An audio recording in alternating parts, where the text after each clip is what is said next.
নমস্কার বন্ধুরা। তা দেখুন বন্ধুরা, আজকে আমি কি বানাবো, আজকে আমি বাদাম পাটালি বানাবো। এখানে আমি বাদাম নিয়েছি, ভাজা বাদাম, কাঁচা বাদামই নিয়েছিলাম, আমি ভেঙে নিয়েছি দুভাগ করে। এখানে আমি কড়াই বসিয়ে দিয়েছি, জল দিয়ে দেব,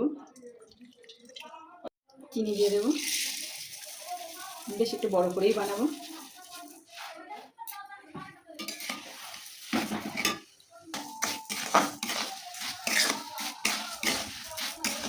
বন্ধুরা, আমি বাদাম পাটালিটার জন্য একটা থালা নিয়েছি, এখানে ফয়েল পেপার নিয়েছি, আগে থেকে থালার উপর পাতিয়ে দেবো, একটু সাদা তেল মাখিয়ে নেব।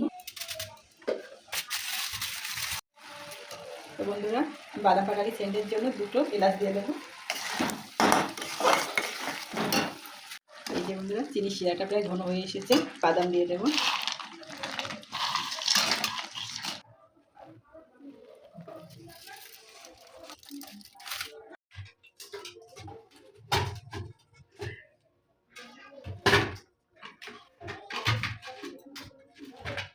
এই যে দেখুন, একদম কিন্তু আমি দোকানের মতন বানিয়েছি। সত্যি বন্ধুরা, খুব সুন্দর হয়েছে, দারুণ হয়েছে।